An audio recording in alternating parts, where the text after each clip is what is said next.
Halo Bapak Ibu semua, perkenalkan kami mahasiswa dari Indonesian Banking School IPS akan mencoba untuk berdiskusi tentang salah satu jurnal yang ditugaskan kepada kami untuk menyelesaikan tugas mata kuliah di manajemen risk management atau dan IRAM yang diampu oleh Dr. Sparta ya. Ya, baik, kami akan mengambil judul jurnal yaitu studi komparatif resiko kredit, resiko likuiditas, dan resiko pasar pada perbankan di Indonesia, Malaysia, dan Thailand.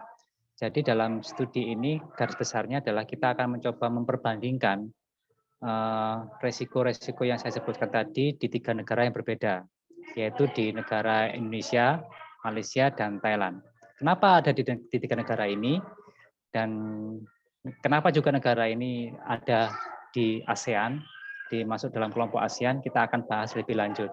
Nah, adapun beberapa anggota kelompok yang akan membahas dalam diskusi ini, yaitu yang pertama Pak Hikmat Nikmatullah, dan kedua saya Ivo Krisdandiri, dan yang terakhir dengan Mas Suwanto. Bisa kita lanjut ke slide berikutnya, Mas Suwanto. Baik, dalam jurnal ini terdapat beberapa pendahuluan atau latar belakang yang melatar belakangi studi ini dilakukan, yaitu yang pertama, kita tahu bahwa ASEAN yaitu Association Southeast Asian Nation ya, yaitu suatu perkumpulan negara-negara Asia Tenggara itu membentuk suatu community, yaitu yang disebut AEC, yaitu Asian Economic Community, di mana komunitas ini menjadikan wilayah ASEAN itu sebagai suatu kawasan yang memiliki kebebasan bertransaksi. Apa aja yang dilakukan dalam transaksi ini? Yang pertama yaitu arus barang dan jasa. Kita tahu bahwa semuanya sudah bisa dilakukan di ASEAN. Kemudian arus modal, jadi antara negara ASEAN bisa saling melakukan investasi ke satu negara ke negara yang lain. Kemudian arus tenaga kerja terlatih, ini sudah sangat kita ketahui ya bahwa kita tenaga kerja baik melalui Malaysia ke Indonesia, Indonesia ke ASEAN, Indonesia ke Malaysia, Indonesia ke Thailand, dan juga sebaliknya, itu juga sudah terjadi. Kemudian dengan adanya kebebasan transaksi ini, yang saya sebutkan tadi, tentunya peran perbankan ini sebagai lembaga keuangan itu memegang peranan yang penting di dalam terwujudnya negara yang kompetitif dan sejahtera. Kita tentunya tidak mau ya ketika terjadi kita masuk di dalam suatu komunitas yang semuanya serba bebas, kita kalah untuk bersaing dengan negara-negara lain di ASEAN. Nah, itulah peran perbankan yang sangat dibutuhkan di dalam jurnal ini yang akan disampaikan nantinya. Apa sih sebenarnya peran perbankan itu? Peran perbankan salah satunya yaitu sebagai lembaga mediasi antara pelaku-pelaku usaha untuk memiliki kelebihan dana serta kekurangan dana. Jadi dia bisa melakukan cross ya. Bagi yang kurang dana dia akan dibantu dengan difasilitasi untuk mendapatkan akses terhadap modal dana. Itu yang dilakukan oleh perbankan saat ini. Namun demikian ternyata perbankan ini tidak hanya satu usaha yang bebas resiko, tapi ternyata memiliki resiko-resiko yang cukup tinggi gitu ya. Adapun resiko yang dijelaskan di dalam jurnal ini tetap dibagi menjadi 3 yang akan dibahas, yaitu yang pertama resiko kredit, resiko likuiditas, dan resiko pasar. Itu yang akan mendahului dari penelitian di dalam jurnal ini. Baik, kita lanjut ke slide berikutnya. Di dalam slide kedua ini akan dijelaskan mengenai beberapa kajian teori yang dibawa di dalam jurnal ini, dan tentunya saya akan dibantu oleh Pak Imad dalam menjelaskan mengenai slide yang berikutnya ini. Silakan Pak Imad. Ya, terima kasih Mas Ivo.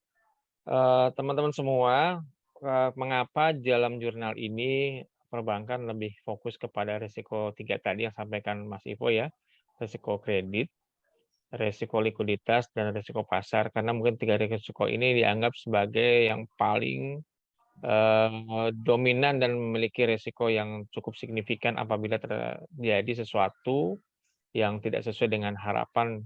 Karena kita tahu bahwa perbankan adalah suatu lembaga industri yang sistemik, ya sistemik, dan dia sangat berpengaruh terhadap pertumbuhan ekonomi satu negara. Makanya kajian terhadap perbankan ini menjadi sesuatu yang tidak pernah habis dan penting untuk selalu dijaga risikonya. Yang pertama akan dijelaskan risiko kredit, itu risiko yang disebabkan oleh ketidakmampuan para debitur ya, memenuhi kewajibannya sebagaimana yang telah dibesarkan oleh kreditur pada saat terjadinya transaksi akad antara kreditur dan debitur.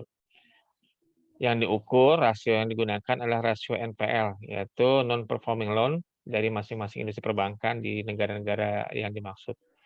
Yang kedua adalah resiko likuiditas, resiko yang muncul ketika perusahaan tidak mampu memenuhi kebutuhan jangka pendeknya secara segera, baik untuk sehari-hari maupun kebutuhan dana yang mendesak.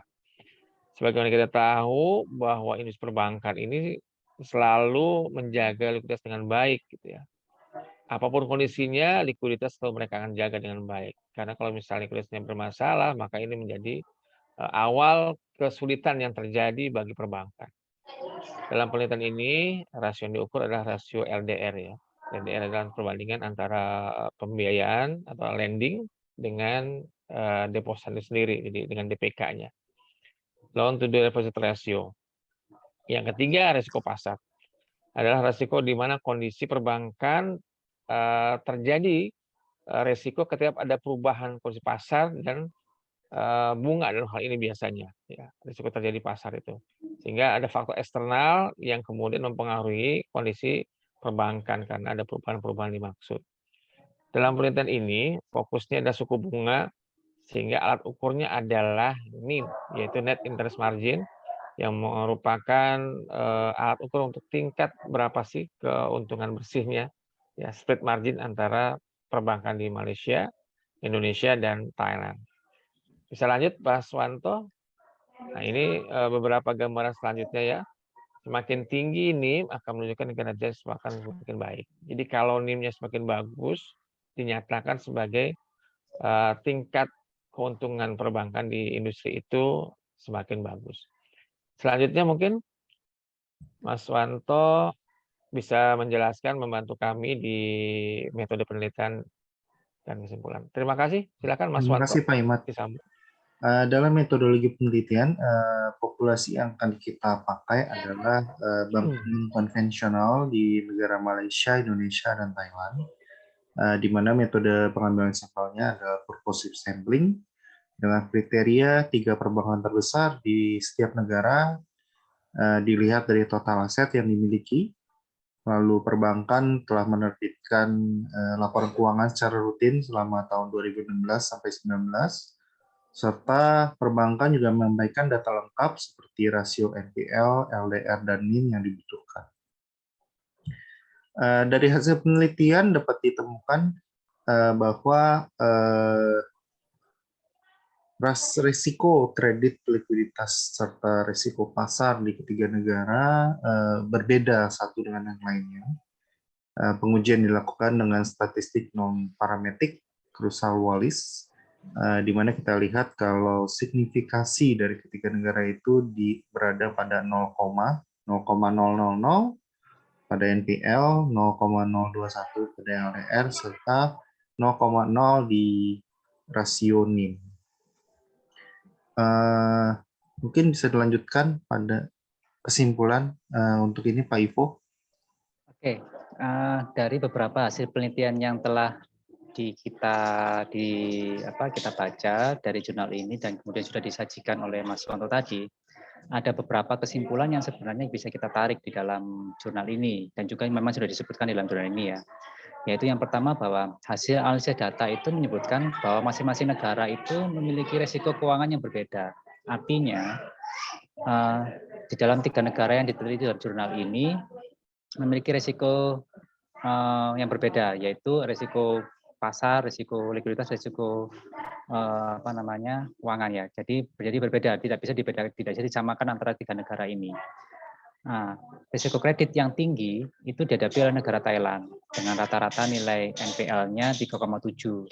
Namun ternyata negara ini mampu untuk meminimalisir risiko likuiditas, di mana risiko likuiditas dari Thailand ini lebih baik dibandingkan negara-negara Indonesia dan Malaysia. Kemudian yang ketiga yaitu dari ketiga negara tersebut risiko likuiditas yang paling tinggi itu ada di Indonesia ternyata dengan nilai RDR 86,11%. Namun nilai risiko ini menunjukkan angka yang aman di mana yang telah ditetapkan oleh Bank Indonesia sendiri yaitu antara 78% hingga 92%. Nah, yang terakhir dalam risiko pasar, Malaysia ternyata memiliki risiko yang paling tinggi, yaitu sebesar NIM-nya yang dilihat dari nilai NIM yaitu 2,3%, disusul dengan Thailand 2,99% dan Indonesia dengan NIM 6,54%. Dengan demikian jelaslah bahwa dari penjelasan kesimpulan-kesimpulan yang telah ditampilkan bahwa sebenarnya negara-negara Malaysia, Thailand, dan Indonesia ini memiliki risiko keuangan yang berbeda karena ternyata masing-masing itu menghadapi risiko yang tidak sama di antara yang lain dan mempunyai permasalahan keuangan sendiri. Nah, dari hasil ini dapat kita diskusikan sebenarnya ya, dari kalau saya melihat dari ketiga negara ini sebenarnya kenapa sih ya jurnal ini mengambil 3 negara ini ya dibandingkan negara-negara yang lain, sedangkan ASEAN sendiri tidak hanya berisi dari negara ini, ada beberapa negara lain seperti Brunei, seperti Vietnam, itu ternyata tidak menjadi sampling atau tidak menjadi populasi dari peneliti. Kira-kira ada yang pernah membaca nggak dari jurnal ini? Ya mungkin sedikit gambaran yang saya terima ya, bahwa kenapa fokusnya di 3 negara ini, jurnal ini, mungkin ketiga negara ini, Indonesia, Malaysia, dan Thailand, memiliki kemiripan selain tetangga dan kemiripan industri dibanding yang lain. Mungkin kenapa tidak dibandingkan dengan Singapura? Mungkin Singapura terlalu maju mungkin ya dibanding ketiga negara ini ya. Kita tahu ada perbankannya cukup mendunia, bahkan DBS kan sudah World Bank Test ya. Setuju sih, Pak. Kelas Ya, Bank Dunia. Ya, setuju. Singapura juga dari segi wilayah juga ya. Ya, lebih kecil tapi lebih besar kelasnya secara ini. Mungkin 3 ini menjadi faktor kenapa menjadi dibandingkan lah secara komparatif. Ya, kalau saya melihat begini, Mas Ivo, Mas Wanto, dari perbedaan-perbedaan yang ada, memang khusus Indonesia. Indonesia mungkin perbankan sudah belajar tahun 98 dulu kita sempat hancur-hancuran gitu perbankan ya. Ketika krisis moneter terjadi, ternyata kita lihat memang industri perbankan Indonesia itu belum staff seperti sekarang gitu. Ternyata agak fondasinya itu kurang kuat, sehingga belajar dari itu regulator sudah membentuk ya sektor perbankan Indonesia itu API itu yang bagaimana membangun perbankan secara arsitektural lebih baik. Sehingga sekarang pun walaupun ya secara LDR misalnya, kenapa LDR kita lebih tinggi dibanding Malaysia, dibanding dengan Thailand? Regulator justru regulasi itu mengatur bahwa dia akan memberi insentif bagi perbankan Indonesia yang penyaluran kreditnya itu ya LDR-nya itu di atas 80%. Artinya industri harus didorong oleh kepada sektor real.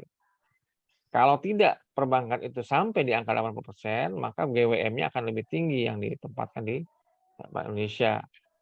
Artinya kan sebenarnya secara keuntungan ya lebih kecil gitu, karena nggak nyimpen tidak ada apa-apa. Giro minumnya akan naik. Itu yang mendorong kemudian perbankan untuk banyak melakukan pembiayaan, maka LDR-nya tinggi. Tetapi di sisi lain, NPL kita lebih baik dibanding 2 negara tadi secara industri perbankannya. Yang kedua terkait dengan NIM. NIM kita lebih tinggi, jadi dipengaruhi juga dengan kualitas pembiayaan lebih baik.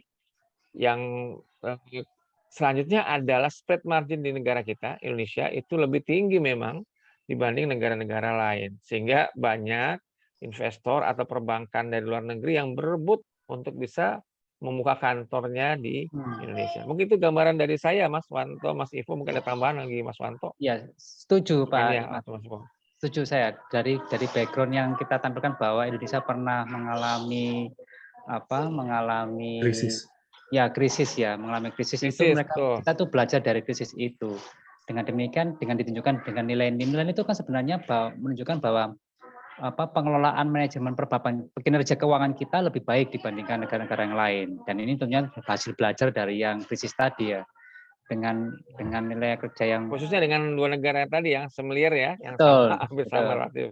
Dengan demikian kemampuan manajemen bank-bank perbankan di Indonesia itu dalam mengelola aktiva untuk mendapatkan pendapatan bunga yang lebih baik, yang bunga bersih ya maksud saya, net income, net interest itu lebih baik dibandingkan 3 negara lainnya. Itu tentunya belajar dari krisis yang kemarin, itu sangat setuju sekali.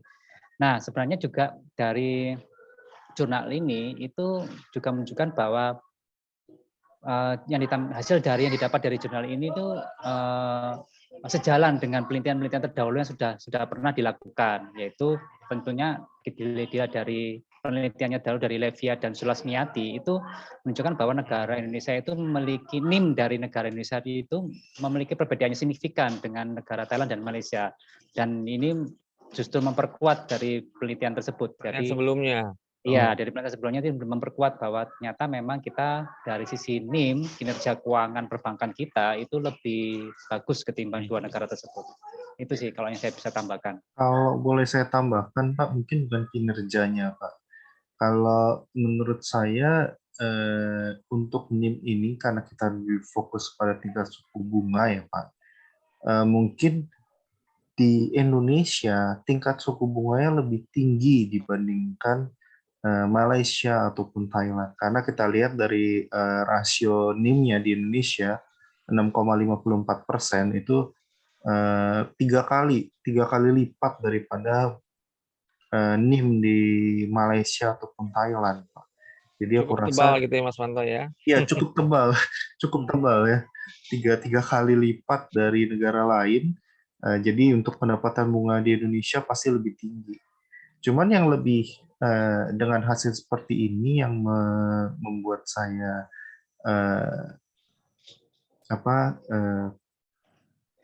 menarik, ya. Karena dengan pendapatan yang tinggi, kita coba lihat dari risiko likuiditasnya itu kenapa dia paling rendah. Seharusnya kan dia ketika negara Indonesia memiliki pendapatan bunga lebih tinggi, harusnya dia memiliki tingkat likuiditas lebih tinggi dibandingkan negara lain kan. Tapi ini anehnya, menariknya Indonesia untuk risiko likuiditasnya itu lebih rendah dibandingkan negara lain. Jadi seperti pendapatannya itu digunakan untuk sesuatu yang lain dibandingkan dengan likuiditasnya gitu, untuk di sisi perbankannya. Menurut saya sih seperti itu sih. Ya, mungkin itu Mas Wanto tadi seperti yang saya sampaikan ya. Kenapa LDR kita kan kalau hitungannya tadi di jurnal tadi terkait dengan pengukuran likuiditas adalah LDR ya, artinya loan to deposit ratio, kita termasuk yang lebih tinggi. Artinya kan tingkat kita lebih tinggi dibanding perbankan Malaysia dan Singapura kalau ukuran seperti itu. Karena memang salah satunya regulatornya mengatur supaya kita LDR-nya itu tidak kurang di bawah 80%, Mas Wanto. Bahkan ada perbankan yang bisa lebih dari 100% gitu ya. Tapi memang kurang kita ukur. Biasanya bank-bank yang lebih kecil memang LDR-nya lebih tinggi dibanding di atas 90%. Tapi secara umum perbankan di Indonesia itu ya 80-90 lah. Rata 86% itu. Jadi mungkin itu yang bisa menjawab kenapa LDR kita lebih tinggi. Karena memang regulator sendiri mendorong supaya perbankan itu mewujudkan fungsi sebagai lembaga intermediasi dengan baik. Kalau dia intermediasi tidak berjalan, hanya mengumpulkan dana saja, otomatis kan pertumbuhan ekonomi suatu negara yang didrive dari perbankan tidak berjalan sebagaimana harapan dari pemerintah. Mungkin sih setidaknya menjawab itu ya, kenapa kita lebih tinggi di Indonesia gitu ya. Ya mungkin seperti itu. Ya, setuju. Bahwa Bank Indonesia itu ternyata memiliki tingkat grade yang lebih tinggi ya untuk dalam hal LDR ini, dia pasang lebih tinggi supaya perbankan kita lebih aman lah. Ya kembali lagi ke pernyataannya Pak Emad tadi bahwa memang sepertinya negara kita lebih hati-hati dan lebih berpengalaman dari krisis kemarin, dia nggak mau masuk lagi tuh, sehingga dia pasang yang lebih tinggi supaya lebih pengamannya lebih tinggi gitu ya. Itu sih menurut saya sama ya dengan Pak Emad. Menarik sekali. Ya mudah-mudahan sih kita perbankannya lebih kuat juga ya, karena apalagi kita sudah akan diprediksi ada krisis global nih, resesi global 2023. Tetapi secara sampai saat ini industri perbankan kita masih sangat kuat ya, sangat kuat. Mudah-mudahan sih juga memiliki ketahanan yang lebih baik lagi sehingga tidak melanda Indonesia harapannya itu resesi. Ya, setuju sih. Jadi seperti pernyataannya Menteri Keuangan kita ya, bahwa tahun depan kita akan menghadapi krisis ya, menghadapi ancaman krisis, dan itu Ancaman, sudah diinformasikan jauh-jauh hari ya. Nah, sebenarnya kalau melihat dari yang ditampilkan dari jurnal ini juga sebagai pembelajaran bagi kita ya sebenarnya, bahwa memang ada risiko-risiko keuangan yang perlu diperhatikan, risiko likuiditas, risiko pasar ya. Tapi tentunya akan lebih menarik lagi kalau kita juga bisa melihat risiko-risiko yang lain, atau risiko non keuangan ya, risiko-risiko hukum, risiko strategi, risiko reputasi, dan juga itu perlu diperhatikan juga oleh perbankan. Apalagi reputasi itu penting. itu juga lumayan risiko yang cukup penting bila dihadapi di perbankan kita kali ini, apalagi dengan maraknya digitalisasi, itu tentu sangat mudah sekali memviralkan operasional ya, bisa jadi operasionalnya ada risiko lagi ternyata kan gitu. Jadi di antara 7 risiko di perbankan, mungkin yang fokus di keuangan ya, sektor keuangan, yaitu kredit, bunga, dan likuiditas. Oke. Ada lagi yang perlu didiskusikan bersama tentang jurnal ini? Yang mudah-mudahan ada manfaatnya, Mas Wanto, Mas Niko, dengan kita bahas malam ini, hari ini ya. Mudah-mudahan ini bisa menjadi pembelajaran buat kita semua. Oke, kalau begitu, bila sudah tidak ada lagi yang perlu didiskusikan lagi, kita tutup saja diskusi kita pada malam hari ini dengan bersyukur bahwa kita memiliki negara yang kuat, negara yang memiliki manajemen keuangan yang terus-menerus berkembang, dan kita bisa bersaing di kancah ASEAN ya, dengan ASEAN Economic Community-nya. Kita bisa tetap berbicara di lingkungan ASEAN. Oke, selamat malam Bapak Ibu semua. Kita tutup. Terima kasih. Terima kasih.